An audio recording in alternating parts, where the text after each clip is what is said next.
Certains disent « l'islam interdit des choses aux femmes parce qu'il considère que l'homme lui est supérieur ».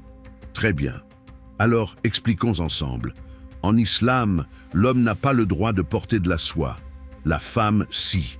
En islam, l'homme n'a pas le droit de porter de l'or. La femme, si. En islam, l'homme est obligé de dépenser pour sa femme, ses enfants, ses parents pauvres. La femme, elle, garde son argent pour elle seule. En islam, quand on partage l'héritage, l'homme reçoit généralement le double de la femme. Coran 4.11. Certains y voient une injustice. Mais ce qu'ils oublient volontairement, c'est que l'homme doit utiliser cet argent pour subvenir aux besoins des autres, tandis que la femme garde le sien pour elle seule, sans aucune obligation.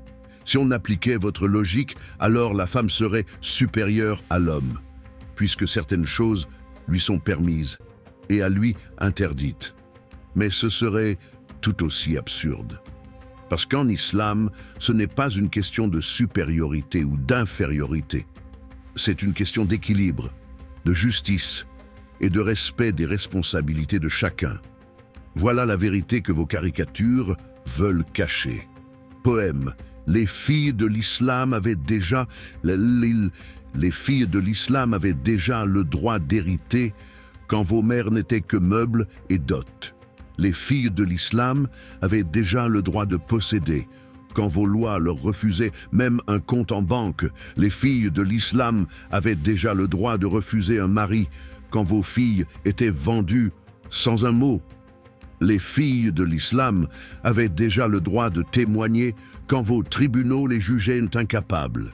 Les filles de l'islam avaient déjà le droit à une dot, à elles seules, sacrée, sans contrepartie, quand vos épouses n'étaient que servantes, sans contrat.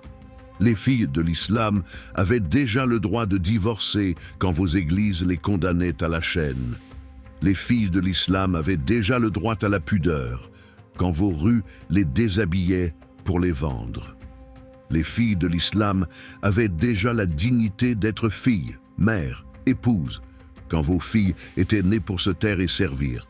Et maintenant, ceux-là même qui ont refusé des siècles durant à leurs propres filles dignité et droit, viennent donner des leçons aux filles de l'islam. Hypocrisie en tailleur, arrogance en robe de soie. Les filles de l'islam avaient déjà, alors que les vôtres n'avaient encore rien.